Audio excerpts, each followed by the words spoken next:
लेकिन आपको सरकार के जो अधिकारी हैं और यहाँ तक कि मैं अगर आपके जो कोऑपरेटिव के प्रमुख सचिव हैं, किसी का फ़ोन नहीं उठाते हैं।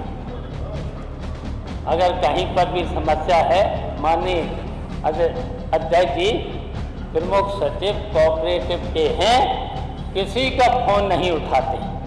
मैंने उठाना पड़ेगा, कल बोल दिया उसके ऊपर में। कल माननीय मुख्यमंत्री जी ने भी कह दिया, माननीय संसदीय कार्य मंत्री जी कह दिया। अब तो आप अगर किसी का भी लेकर आएंगे, किसी ने टेलीफोन नहीं उठाया, मैंने तो सरकार उसका कई बार शिकायत करी जी ने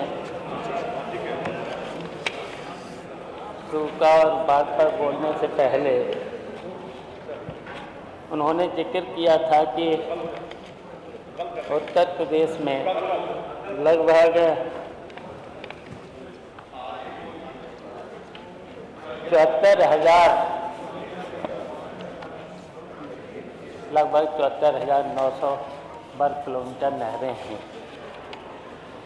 और इसमें ये भी कहा था कि 4,629 किलोमीटर मुख्य नहरें, 7,483 मुख्य शाखाएँ हैं, ये भी बताया था। 23,627 रजवा हैं, 38,187 अल्पकाएँ हैं।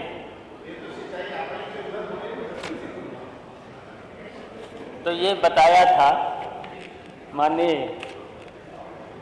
मंत्री जी ने, इतना तो बताया था। और जबकि शायद ये नहरें अंग्रेज़ों के समय की बनी हुई हैं, 1830, तब संक्षिप्त एरिया बहुत कम था और अब एरिया कितना बढ़ा होगा, बहुत बढ़ा है एरिया। अब तो एरिया संचित एरिया का लगभग 73.36 लाख एकड़ एरिया बढ़ चुका है। तो हम पूछना चाहते हैं कि जब 1830 में तो इतनी नहरें थी, आपने क्या इन नहरों में कितनी क्षमता बढ़ाने का काम किया है? क्यों एरिया बहुत बढ़ चुका है और इस वर्ष तो पूर्वांचल में लगभग 48 जनपद तो बाढ़ प्रभावित हैं और 23 संवेदनशील हैं और 11 अति संवेदनशील हैं, जो पश्चिम में है जो हालत है। ये तो बाढ़ से ग्रसित हैं, जिले हैं। और इधर पूर्वांचल में सूखा से हम तो अभी दौरा भी किया था, प्रतापगढ़, जौनपुर, मऊ और बलिया और आजमगढ़। जो भी धान की फसल लग गई है, पूरी लागत भी लग चुकी है।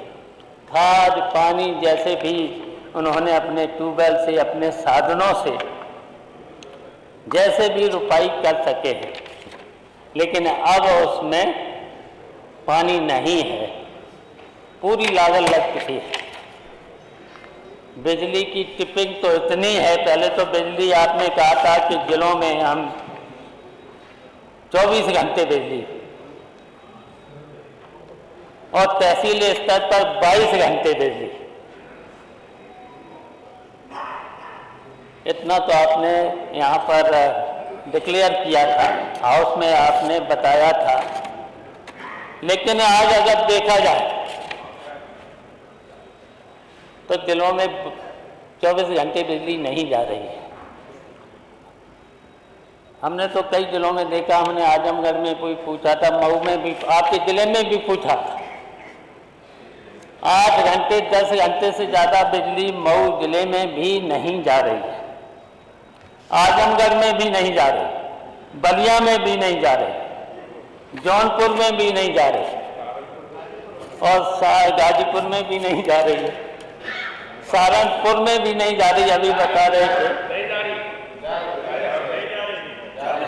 24 घंटे बिजली, 24 घंटे नहीं, और हम पूछना चाह रहे हैं टिपिंग कितनी है। मैंने तो अपने ज़िले में भी देखा है और उधर हमने जौनपुर में भी देखा था, आजमगढ़ में भी, हम तो रुके भी थे। टिपिंग 1 घंटे में कम से कम 10, 12 और यहाँ तक कि 20 बार टिपिंग हुई है। बताइए, किसान अगर ट्यूबवेल, अपना निजी भी ट्यूबवेल चलाए तो 1 घंटे में अगर 10 बार टिपिंग हो जाएगी तो कितना पानी खेत में जाएगा, कैसे फसल बचेगी। तो ये तो हालत है। और कृषि मंत्री जी ने तो ऐसा बता दिया था कि कोई समस्या है ही नहीं, कोई समस्या नहीं, न बाढ़ की समस्या है न सूखे की समस्या है। और हम जानते हैं कि कई नदियां हैं जिनमें बाढ़ आती है। गंगा में भी बाढ़ है, यमुना में भी बाढ़ है, राम गंगा में भी बाढ़ है, गोमती में है, कुआनों में है, जो नेपाल से नदियां आती है, कुआना में है, शारदा में है, करनाली में है, राप्ती में है। तो यहाँ पर इन नदियों से आपने मतलब कितना प्रबंध किया है, कितने तटबंध बनाए हैं। मुझे तो लग रहा है कि आपने इस वर्ष तो एक भी तटबंध नहीं बनाया। बताइए, अगर बताया है तो बताओ। और हम जानना चाहते हैं, आपने कहा कि पूरा पानी का प्रबंध, मैं पूछना चाहते हैं कि रोस्टर तो अब मंत्री जी समझ ही गए होंगे। रोस्टर, ये जो अंग्रेजों का बनाया हुआ रोस्टर था, तब तो क्षेत्रफल, कृषि का क्षेत्रफल बहुत कम था और अब तो क्षेत्रफल कितना बढ़ गया है। तो क्या आपने या आपके अधिकारियों ने उस अंग्रेजों के रोस्टर को क्या बदला है? नहीं बदला। अगर आपने रोस्टर बदल दिया होता तो नहरों में पानी चल के रह जाता। और नहरों में पानी, हम पूछना चाहते हैं अभी, क्या नहरों में पानी चल रहा है? हम पूर्वांचल के लोगों से पूछना चाह रहे हैं। मैंने तो स्वयं देखा है, पूर्वांचल की किसी भी नहर में पानी नहीं चल रहा। और अगर आपने मेरी तरह से अगर साल में 2 बार अगर नहरों की सफाई करी होती तो ऐसे सूखा से बहुत राहत मिल गई होती। और आपने जो रोस्टर बदला होता, अंग्रेजों के जमाने में तो एक ही बार सफाई होती थी। कौन से महीने? अक्टूबर के महीने में। अक्टूबर के महीने में, अब अक्टूबर के महीने में सफाई नहीं हुई है। आपके समय में मैंने देखा, वैसे तो सितंबर के लास्ट में और अक्टूबर के महीने में नहरों की सफाई हो जानी चाहिए था। पिछले साल नहीं हुई और मैंने तो करा दी थी अप्रैल और मई के महीने में, हम जानते थे। और आप मई और जून में नहरों में पानी नहीं देते हैं। अगर मैंने तो देखा, जब पौध डाली जा रही थी धान की फसल के लिए, तब भी आपने पानी नहीं दिया था। किसी तरीके से किसानों ने अपने निजी साधनों से पौध लगा भी ली है, रुपाई भी कर ली है। अब सूखा की वजह से बहुत ही दिक्कत है, परेशानियां हैं, पूरी फसल जा रही है।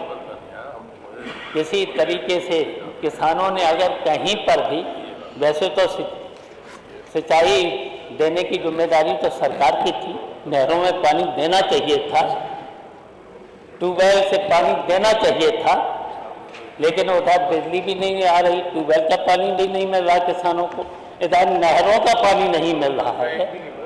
अगर किसान ने अपना कहीं से भी किसी साधन से, टिल्लू से या अपने पंप से कहीं से पानी लगा लिया है तो उस पर चेकिंग करने के साथ साथ करने के जुर्माना, FIR, कितनी FIR हुई हैं माननीय मंत्री जी, इतनी FIR हुई हैं, पता लगाने ना, हमारे क्षेत्र में तो इतनी FIR हुई हैं पूरे प्रदेश में इतनी FIR हो रही हैं। अब जबकि बाढ़ है, सूखा है, तो आपको कम से कम बिल किसानों के ये तो बंद कर देना चाहिए था, छापा मारना। हम भी बिजली मंत्री हम भी रहे 2004 से 7 तक, पता लगा लेना एक भी किसान पर, एक भी व्यापारी पर, छोटे व्यापारी पर एक भी छापा नहीं पड़ा था, एक भी छापा नहीं पड़ा, और राजस्व बढ़ा था, राजस्व बढ़ा था। लेकिन अब आपका छापे इतने पड़ रहे हैं, इतनी FIR हो रही है, तब भी आपका राजस्व नहीं बढ़ रहा, तब भी आप किसानों के टिपिंग होने के बावजूद भी, पानी नहीं देने के बावजूद भी फसल किसानों की पैदा नहीं हो पा रही है। और जब फसल पैदा होती है तो माननीय कृषि मंत्री जी MSP के बराबर किसानों को उसकी कीमत भी नहीं दे पा रहे। किसानों पर इसकी वजह से कर्जा बढ़ रहा है, सूखे की वजह से बढ़ रहा है, और अतिवृष्टि की वजह से उसकी फसल खत्म हो रही है, उसकी वजह से भी किसानों पर कर्जा बढ़ रहा है। तो आपको तो माफ भी करना चाहिए। बाढ़ग्रस्त जहां पर है, सहारनपुर में अतिवृष्टि है, शामली में, मथुरा से लेकर के पश्चिम के हर जिले में अतिवृष्टि है। जहां जहां से जलाशय हैं उनका पानी छोड़ दिया जा रहा है, उसकी वजह से पशुहानि भी हो रही है, जनहानि भी हो रही है, परेशानियां हैं, लोग तटबंधों पर रह रहे हैं, घर छोड़ रहे हैं। और जितने भी पश्चिम में, तो मैंने देखा सहारनपुर से लेकर के जितने पश्चिम के जिले हैं, जितने भी कच्चे मकान थे, सब के सब गिर गए, नष्ट हो गए। कहाँ पर अब कैसे रहे? गांव के लोग किस तरीके से अपना जीवन यापन कर रहे हैं, उस पर तो आपको बहुत संवेदनशील हो जाना चाहिए था। अभी तक आपदा राहत भी समय से नहीं पहुंची है। तो ये सब दिक्कतें हैं, किसानों को, गांव के लोगों को दिक्कतें हैं, परेशानियां हैं।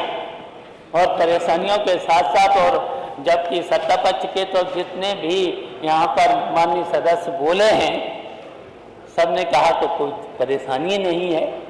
तो जब परेशानी नहीं है, विपक्ष के लोगों के सामने दिक्कतें हैं, तो कम से कम संसदीय कार्य मंत्री इनको ही समय दे दो बोलने का, इनको ही समय दे, तो कम से कम अपनी समस्याएं रख लें। तो माननीय अधिष्ठाता महोदय, जब सत्ता पक्ष के लोगों को तो कोई दिक्कत है नहीं, समय से इनको बिजली भी मिल जाती है, इनके यहाँ टिपिंग भी नहीं है, इनको 22 घंटे 24 घंटे बिजली मिल रही है, और जबकि सूखा भी नहीं है, बाढ़ भी नहीं है। और पूरा कृषि मंत्री जी ने तो बता दिया कि कोई सब इतनी सुविधाएं किसानों को दे दी हैं कि पूरे उत्तर प्रदेश में किसान को कोई परेशानी है ही नहीं। और जब खाद की DAP की खाद पिछले वर्ष कहीं पर भी नहीं मिली थी, कहीं पर भी नहीं मिली थी, पिछली बार नहीं मिली थी, मान लीजिए। और फिर नहीं, मैं बोल रहा हूं कि फिर नहीं आप दे पाएंगे DAP खाद, हम जानते हैं कि नहीं दे पाएंगे आप। लेकिन आपको सरकार के जो अधिकारी हैं, और यहाँ तक कि मैं अगर आपके जो कोऑपरेटिव के प्रमुख सचिव हैं, किसी का फोन नहीं उठाते हैं। अगर कहीं पर भी समस्या है, माननीय अध्यक्ष जी प्रमुख सचिव कोऑपरेटिव के हैं, किसी का फोन नहीं उठाते।